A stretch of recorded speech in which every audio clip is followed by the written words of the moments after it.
하나님 아버지, 오늘도 이 새벽을 깨워주시고 저희를 하나님 전으로 불러주심에 감사를 드립니다. 어둠을 지나 새날을 허락하신 하나님께 우리의 첫 시간을 올려드리며 예배하게 하여 주신 그 은혜를 우리가 사모하며 이 자리에 나아갑니다. 하나님, 피곤한 몸을 이끌고 나온 발걸음마다 하나님을 기억하게 하여 주시고 이 시간도 오직 주님만을 바라보며 하나님 앞에 찬양과 기도 가운데 성령의 충만함을 받는 시간 되게 하여 주시옵소서. 하나님, 이 시간 이 영화교회를 위하여 기도합니다. 하나님께서 세우신 이 교회가 세상의 방법이 아니라 말씀과 기도로 더욱 든든히 세워지게 하여 주시고 하나님이 기뻐하시는 거룩한 공동체가 되게 하여 주시옵소서. 주님의 뜻을 행하며 주님께서 맡기신 사역들을 감당해 나아가는 교회 되게 하여 주옵소서.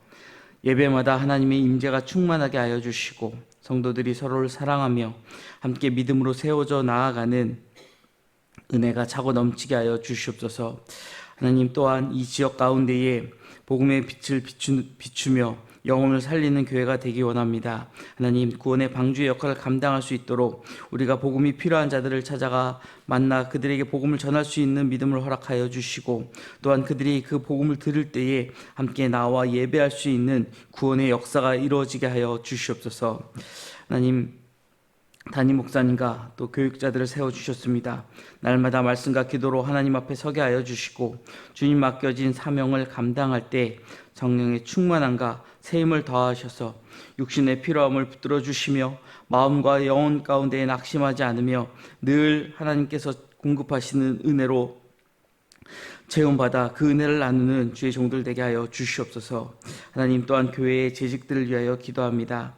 장로님들과 권사님들 또 많은 집사님들 맡겨진 자리에서 충성되이 섬기게 하여 주시고 사람을 바라보기보다 하나님을 바라보며 기쁨으로 헌신할 때에 하나님께서 주시는 하늘의 신령한 것으로 늘 충만히 체험받을 수 있는 은혜를 경험케 하여 주시옵소서. 교회의 각 부서와 기관들을 위하여 기도합니다. 찬양대와 교사들, 또 여러 선교회와 소그룹 모임들, 또 많은 곳에서 보이고 보이지 않는 곳에서 봉사하는 봉사팀과 사역팀 가운데에 하나님 함께하여 주셔서 모든 모임이 단순한 활동이 아니라 하나님 나라를 세워가는 귀한 사역되게 하여 주시옵소서. 하나님, 우리의 다음 세대를 위하여 기도합니다. 다가부부터 우리 유아유치부 아동부 청소년들과 새벽 이슬 가운데에 하나님께서 함께하여 주셔서 세상의 가치가 아니라 말씀 위에 삶을 세워가는 믿음의 세대 되게 하여 주시옵소서. 점점 혼란한 시대 가운데 살아가고 있지만 하나님을 경외하는 마음을 잃지 않게 하여 주시고 교회 안에서 자신의 부르심과 비전을 발견할 수 있도록 성령 하나님을 의지하며 나아갈 수 있는 우리의 자녀들 될 수 있도록 하나님 함께하여 주시옵소서. 하나님, 가정의 달을 보내며 온 교우들의 가정을 위하여 간구합니다. 가정마다 하나님의 평안이 머물게 하여 주시고 사랑과 이해가 회복되게 하여 주시며 부모와 자녀 사이에 믿음의 대화가 이어지게 하여 주시고 부부가 서로를 존중하며 하나님 안에서 하나 되게 하여 주시옵소서. 또한 가정 가운데에 여러 가지 문제가 있습니다. 하나님, 모든 문제를 하나님 손에 올려드리기 원합니다. 경제적인 어려움과 관계의 아픔 가운데 있는 가정들을 붙들어 주시고 하나님께서 회복과 소망의 은혜를 허락하여 주시옵소서. 몸이 연약한 이들이 있습니다. 이들을 위하여 기도하는 그 가족들의 마음을 하나님 헤아려 주시고 하나님께서 만병의 대의사가 되어 주심을 믿고 나아갈 때에 하나님의 치료의 손길을 경험하는 이들 되게 하여 주시옵소서. 육신의 질병과 연약한 가운데 있는 성도들 또한 기억하여 주시고 병상에 있는 성도들의 치유의 은혜를 허락하여 주셔서 하나님 앞에 나와 함께 예배할 수 있는 은혜를 속히 경험케 하여 주시옵소서. 하나님, 이 나라 이 민족을 위하여 기도합니다. 혼란한 시대 속에서 하나님께서 이 땅을 붙들어 주시고 지도자들에게 하나님을 두려워하는 지혜와 또 바른 판단을 허락하여 주시옵소서. 갈라진 마음들이 회복되게 하여 주시며 다음 세대가 소망을 품고 나아갈 수 있는 그러한 나라로 만들어질 수 있도록 하나님 세우신 모든 위정자들을 인도하여 주시옵소서. 하나님, 이 시간 가운데에 여전히 들려오는 수많은 전쟁의 소식들이 있습니다. 전쟁 가운데 고통받고 있는 나라들을 기억하여 주시고 두려움과 눈물 속에 살아가는 사람들에게 하나님의 은혜와 긍휼을 베풀어 주시옵소서. 속히 전쟁이 멈추고 평화가 임할 수 있도록 하나님 저들 가운데 주의 평안을 내려 주시옵소서. 이 시간도 하나님 말씀 앞에 서는 저희 모두에게 은혜를 부어주시고 듣는 말씀마다 마음에 새겨져 삶으로 이어지는 시간 되게 하여 주시옵소서. 우리와 함께 하심을 믿으며 우리 주 예수 그리스도 이름으로 기도드립니다. 아멘. 우리 계속해서 고린도전서 2장 말씀 함께 보겠습니다. 고린도전서 2장 10절로 16절의 말씀입니다. 저와 한 목소리로 봉독하도록 하겠습니다. 오직 하나님이 성령으로 이것을 우리에게 보이셨으니 성령은 모든 것 곧 하나님의 깊은 것까지도 통달하시느니라. 사람의 일을 사람의 속에 있는 영 외에 누가 알리요? 이와 같이 하나님의 일도 하나님의 영 외에는 아무도 알지 못하느니라. 우리가 세상의 영을 받지 아니하고 오직 하나님으로부터 온 영을 받았으니 이는 우리로 하여금 하나님께서 우리에게 은혜로 주신 것들을 알게 하려 하심이라. 우리가 이것을 말하거니와 사람의 지혜가 가르친 말로 아니하고 오직 성령께서 가르치신 것으로 하니 영적인 일은 영적인 것으로 분별하느니라. 육에 속한 사람은 하나님의 성령의 일들을 받지 아니하나니 이는 그것들이 그에게는 어리석게 보이며 또 그는 그것들을 알 수 없나니 그러한 일은 영적으로 분별되기 때문이라.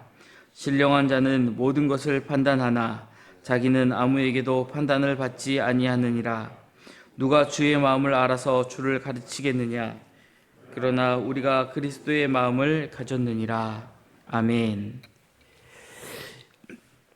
우리가 살아가면서 늘 무언가를 판단하며 살아가게 되죠. 무엇이 옳은지, 어떤 선택이 더 좋을지, 무엇이 성공인지, 어떤 길이 지혜로운 길인지 끊임없이 우리는 판단하며 살아가고 있습니다. 그런데 이렇게 시간이 지나고 나면 우리의 판단이 얼마나 많이 틀렸는지 이제 우리가 경험하게 됩니다. 그때 당시에는 그게 옳아 보였고 그게 확실하다라는 확신을 갖고 선택을 했지만 생각해 보면 아니라는 것이죠. 왜 그럴까요? 우리의 시야가 제한되어 있기 때문입니다. 우리가 처한 상황 가운데 우리는 딱 그 부분만 바라보고 있기 때문에 때로는 잘못된 선택을 하면서도 그것이 옳다라고 생각하고 있다라는 것이죠. 우리는 눈에 보이는 것만을 보게 됩니다. 그리고 당장의 결과만을 보게 되죠. 사람의 평가를 의식합니다. 세상의 기준을 의식하고 있죠. 그러나 하나님은 모든 것을 영원한 관점으로 바라보시는 분이십니다. 오늘 본문에서 바울은 바로 이 문제를 이야기합니다. 누가 하나님의 마음을 알 수 있겠는가? 하나님의 마음을 어떻게 알 수 있는가? 누가 알 수 있는가? 그러면서 바울은 분명하게 이야기합니다. 오직 성령을 받은 사람만이 하나님의 깊은 뜻을 알 수 있다. 오늘 본문 10절 말씀입니다. 성령은 모든 것, 곧 하나님의 깊은 것까지도 통달하시느니라. 여기서 본문에 통달하다라고 번역한 이 단어는 단순히 정보 몇 가지를 알고 있다라는 것이 아니죠. 깊이 살피고 완전히 이해하고 본질까지 꿰뚫어 알고 있다라는 의미를 지금 번역해 놓은 것입니다. 바울은 지금 성령님에 대하여 설명하고 있습니다. 우리가 이제 성령님, 이제 보혜사, 즉 우리를 돕는 분 이렇게 이제 생각을 하는데 단순히 우리를 돕기만 하는 분이 아니라는 것이죠. 우리를 위로만 하는 분이 아니라는 것입니다. 우리에게 힘을 주시는 분만도 아니라는 것입니다. 성령님은 하나님의 깊은 뜻과 계획을 아시는 하나님 자신의 영이십니다. 그래서 바울은 이어서 이렇게 이야기합니다. 사람의 일을 사람의 속에 있는 영 외에 누가 알리요? 아무리 가까운 사람이라 할지라도 그 사람의 속마음을 완전히 알 수 없다라는 것은 우리가 잘 알고 있습니다. 그래서 우리도 옛말에 10길 물속은 알아도 한길 사람 마음을 우리는 알 수 없다라는 이야기를 하죠. 부모도 자녀의 마음을 다 모릅니다. 부부라 할지라도 서로를 완전히 알지 못한다라는 것이죠. 정말 아주 오랜 시간을 어려서부터 함께한 나의 친한 벗이라 할지라도 그의 마음 깊은 곳까지는 우리가 다 알지 못하고 있다라는 것입니다. 왜 그럴까요? 역시 그 사람 안에 있는 영만이 그 사람의 진짜 생각을 알기 때문에 그렇습니다. 마찬가지입니다. 하나님의 생각도 하나님의 영이신 성령만이 온전히 알고 계신다라는 것이죠. 이것은 성경에서도 굉장히 중요한 진리입니다. 왜냐하면 우리는 자꾸 하나님을 인간의 지혜로 이해하려고 하기 때문입니다. 그러다 보니 내 생각으로 하나님을 가두는 상황이 발생한다라는 것이죠. 우리가 하나님을 어떻게 알 수 있겠습니까? 우리가 하나님의 마음을 이해하려고 한다 할지라도 우리는 굉장히 편협한, 하나님이 알려주신 만큼만 우리는 하나님을 알 수 있습니다. 하지만 성령님은 온전히 하나님을 알고 계신다라는 것입니다. 그래서 바울은 하나님이 성령으로 이것을 우리에게 보이셨다라고 말씀하고 있죠. 여기서 보이셨다라는 말은 원래 이렇게 덮어져 있던 덮개를 벗기다, 숨겨진 것을 드러나게 한다라는 뜻을 갖고 있습니다. 즉, 이 복음은 인간이 연구해서 발견한 철학이 아니라 하나님께서 성령을 통해 열어 보여주신 계시라는 것을 말씀해 주고 계신 것이죠. 이 계시, 리브라인드, 이게 블라인드가 이렇게 쳐져 있는데 우리가 밖을 보기 위해서 블라인드를 다시 걷어야 밖이 보이지 않습니까? 하나님께서 요만큼 걷어서 내가 이렇게 너희를 사랑한다, 내가 너희를 이렇게 구원하기 원한다, 나는 이러한 존재다, 보여주신 만큼을 우리가 볼 수 있다라는 것입니다. 그러다 보니 똑같은 말씀을 들어도 각자의 반응이 다른 것이죠. 어떤 사람은 말씀을 들을 때에 가슴이 뜨거워질 수가 있죠. 회개가 일어날 수 있습니다. 또 그 눈에서 뜨거운 눈물이 흐를 수 있습니다. 그로 인해 그 말씀을 통해서 그의 삶이 변할 수 있다는 것이죠. 그런데 어떤 사람은 아무런 느낌이 없다라는 것입니다. 베드로의 설교를 듣고 많은 사람들이 가슴을 치고 회개하며 주님 앞에 나왔지만 스데반의 설교를 듣고는 오히려 돌을 들어 그를 쳐 죽였던 일을 우리는 사도행전 말씀을 통해 잘 알고 있습니다. 말씀이 틀린 것이 아니라는 것이죠. 그들 가운데 성령의 조명이 없었다라는 것입니다. 우리가 우리 눈에 보이지 않지만 수많은 전파들이 떠다닙니다. 그래서 우리가 TV에 맞는 전파를 TV를 갖고 있으면 볼 수가 있고, 또 우리가 이제 들고 다니는 핸드폰을 통해서 나에게 걸려온 전파를 우리가 수신을 받을 수 있는 것이죠. 성령의 조명이 없으면 하나님의 말씀을 들어도 단순히 종교 이야기 정도로밖에 들리지 않는다라는 것입니다. 그래서 우리가 예배할 때에, 특히 말씀을 들을 때에, 혹은 우리가 하나님의 말씀을 묵상할 때에 우리가 기도하며 그 말씀을 보고 들을 필요가 있다는 것이죠. 하나님, 오늘도 성령으로 내 마음을 열어 주옵소서. 이 말씀을 깨달을 수 있는 지혜를 허락하여 주시옵소서. 하나님의 마음을 알게 하여 주옵소서. 신앙은 단순히 이 성경의 지식을 쌓아가는 것이 아니라 성령의 조명하심을 통해 이 말씀을 깨달아 가는 것입니다. 다음 12절입니다. 우리가 세상의 영을 받지 아니하고 오직 하나님으로부터 온 영을 받았으니. 바울은 여기서 두 영을 대조하고 있죠. 세상의 영과 하나님으로부터 온 영을 지금 비교하고 있습니다. 세상의 영은 어떤 것입니까? 세상은 계속해서 우리에게 이야기합니다. 너가 성공해야 가치 있게 사람들이 여긴다. 남보다 앞서 있어야만 한다. 이 세상에서 절대 손해보면 안 된다. 눈에 보이는 결과가 중요하다. 그래서 이 세상은요, 예수님께서 지신 그 십자가를 결코 이해하지 못합니다. 어찌 보면 예수를 믿는다라고 하는 것은 예수 그리스도 때문에 세상에게 손해보며 살아가는 것이 아닌가 생각되어집니다. 십자가는 패배처럼 보인다라는 것이죠. 약함처럼 보인다라는 것입니다. 어리석음처럼 보일 수 있다라는 것입니다. 적어도 세상의 관점에선 그렇게 보인다라는 것입니다. 세상은 아마도 우리에게 물을 것입니다. 왜 그렇게까지 희생하느냐? 왜 원수를 사랑하려고 하느냐? 왜 교회를 위해 헌신하느냐? 왜 손해보면서까지 정직하게 살아가려 하느냐? 적당히 타협한다면 더 나은 삶을 살 수 있을 것이다. 하지만 성령님은 전혀 다르게 보고 있다라는 것이죠. 바울은 이야기합니다. 이는 우리로 하여금 하나님께서 우리에게 은혜로 주신 것들을 알게 하려 하심이라. 성경님은 우리에게 하나님이 주신 은혜를 깨닫게 하시는 분이십니다. 십자가가 단순히 죽음의 도구가 아니라 구원의 능력이라는 것을 우리로 하여금 깨닫게 하셨습니다. 예수님의 그 희생이 나를 위한 사랑이었다라는 것을 깨닫게 해주셨다라는 것이죠. 그래서 성도는 세상이 이해하지 못하는 삶을 살아가는 것입니다. 세상은 우리에게 손해라고 말하지만 성도는 주님의 말씀에 순종을 선택해야 할 것입니다. 세상은 그 길이 미련하다고 말할지 모르지만 성도는 그것을 믿음으로 선택해야 할 것입니다. 세상은 왜 그렇게까지 예배를 중요하게 여기냐고 묻지만 성도는 하나님의 임재가 나의 생명보다 귀하다는 것을 깨달은 자들입니다. 우리가 왜 그렇게 살아갈 수 있습니까? 성령께서 은혜를 깨닫게 하셨기 때문입니다. 사실 이 서신을 보내고 있는 바울 자체가 그 증거라고 말할 수 있을 것입니다. 바울은 원래 예수를 믿는 사람들을 핍박하던 사람 아니었습니까?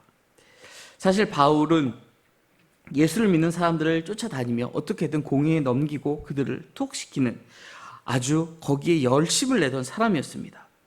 십자가를 미련한 것으로 여긴 사람 중에 한 명이었다는 것이죠. 하지만 다메섹 도상에서 성령의 역사를 경험한 후에 그는 정말 180도 완전히 변화되었습니다. 이전에 자랑하던 모든 것을 다 배설물로 여기게 되고 오직 예수 그리스도만을 자랑하는, 예수 그리스도를 핍박하던 자가 예수 그리스도를 자랑한 자로 변하게 되었다라는 것이죠. 어떻게 그가 그렇게 변할 수 있었겠습니까? 사람은 절대 변하지 않는다라고 이야기하는데 그는 분명 변화되었다라는 거예요. 성령께서 하시면 사람도 변화될 수 있다라는 것입니다. 하나님의 깊은 뜻을 그로 하여금 깨닫게 하셨기 때문에 그는 변화되었습니다. 우리도 마찬가지입니다. 성령님이 아니시면 예배의 가치를 우리는 결코 알 수 없을 것입니다. 그러나 성령께서 우리 안에 역사하시면 이전에는 보이지 않던 것들이 우리의 영적인 눈이 뜨여 그것이 보이게 될 것입니다. 하나님의 말씀이 살아 움직임을 우리도 경험하게 될 것입니다. 하나님과 대화하는 기도의 시간이 즐거워지며 예배 가운데로 나아가는 그 발걸음이 너무나도 즐거울 것입니다. 14절에서는 또 말씀하십니다. 육에 속한 사람은 하나님의 성령의 일들을 받지 아니하나니. 육에 속한 사람, 단순히 죄 많은 사람을 뜻하는 것이 아닙니다. 성령 없이 세상을 살아가는 자들이 바로 육에 속한 사람이라는 것이죠. 돈이 되느냐, 성공을 할 수 있느냐, 사람들에게 인정받을 수 있느냐, 이것이 세상을 바라보는 일반적인 사람들의 시각이라는 것입니다. 하지만 바울은 이렇게 말씀하고 있습니다. 영적인 일은 영적으로 분별되기 때문이라. 하나님의 일은 세상의 기준으로 이해할 수 없다라는 것이죠. 예를 들어 볼까요? 세상에서는 용서를 약함이라고 생각합니다. 하지만 하나님은 용서를 능력이라고 말씀하셨죠. 또 세상은 섬김을 손해라고 생각합니다. 내가 희생해야 다른 이들을 섬길 수 있기에 그것이 나에게 있어서는 손해라고 생각한다라는 것이죠. 하지만 하나님은 섬김을 위대함이라고 말씀하셨습니다. 십자가를 실패라고 세상은 이야기하지만 하나님은 십자가를 구원의 능력이라고 우리에게 가르쳐 주셨습니다. 그러므로 영에 속한 사람의 판단 기준은 그 기준 자체가 달라질 수밖에 없다라는 것이죠. 다니엘이 그랬었던 것처럼 우리도 세상은 우리를 이해하지 못할 때가 있을 것입니다. 앞서 말씀드렸던 것처럼 단순히 주의를 지키는 것만으로도 사람들은 그렇게 피곤하게 일하고 쉴 수 있는 날을 왜 또 아침부터 그렇게 교회에 가서 일하면서 너의 시간을 허비하느냐 이렇게 이야기할지 모르죠. 하지만 영에 속한 사람은 분명히 압니다. 눈에 보이는 세상이 전부가 아니라는 것을. 나의 만족보다 하나님의 뜻을 지키며 하나님 앞에 나아가는 것이 더 참된 기쁨이고 그것이 우리의 본분임을 알고 있다라는 것입니다. 마지막 16절입니다. 우리가 그리스도의 마음을 가졌느니라. 오늘 본문의 결론을 바울은 이렇게 이야기한 것입니다. 성령께서 우리 안에 계시기 때문에 우리는 이제 그리스도의 마음으로 살아갈 수 있게 되었다라는 것이죠. 무엇이 그리스도의 마음입니까? 겸손한 마음이 그리스도의 마음일 것입니다. 다른 이를 섬기는 마음이 바로 예수 그리스도의 마음일 것입니다. 다른 사람을 용서하고 사랑하는 마음이 예수 그리스도의 마음일 것입니다. 예수님은 하나님의 아들이셨지만 육신을 입고 가장 낮은 자리로 내려오셨습니다. 그리고 십자가까지도 순종하셨습니다. 원수를 위해서 그는 십자가에 달려 기도하셨습니다. 자신을 죽이는 자들까지도 그는 용서하셨습니다. 그리고 성령님은 우리 안에서 바로 그 마음을 품게 하고 계십니다. 그래서 성도는 점점 변화되어 가는 것입니다. 예전에는 미워했던 사람이 용서가 되고 내 유익만이 중요했는데 다른 사람들을 품게 된다라는 것이죠. 하나님으로부터 온 영을 받은 사람들은 이렇게 변화를 경험하고 주변에서도 그 변화를 같이 체험하고 느끼게 됩니다. 사랑하는 성도 여러분, 우리는 세상의 영을 받은 사람이 아닙니다. 하나님으로부터 온 성령을 받은 사람들입니다. 그러므로 세상의 기준을 따라 살아가지 않기 원합니다. 성령께서 우리 안에 계시기 때문에 우리로 하여금 하나님의 깊은 뜻을 깨닫게 하시기 때문에 복음의 은혜를 알게 하시기 때문에 우리로 하여금 그리스도의 마음을 가지고 살아가게 하십니다. 오늘 하루도 성령의 조명 가운데에 이러한 그리스도의 마음을 전하며 살아가기를 원합니다. 말씀을 읽을 때마다, 사람을 대할 때마다, 결정을 해야 할 순간마다 주님, 내 생각이 아니라 그리스도의 마음으로 살아가게 하옵소서. 이 기도가 우리의 기도가 되기를 주님의 이름으로 축원드립니다.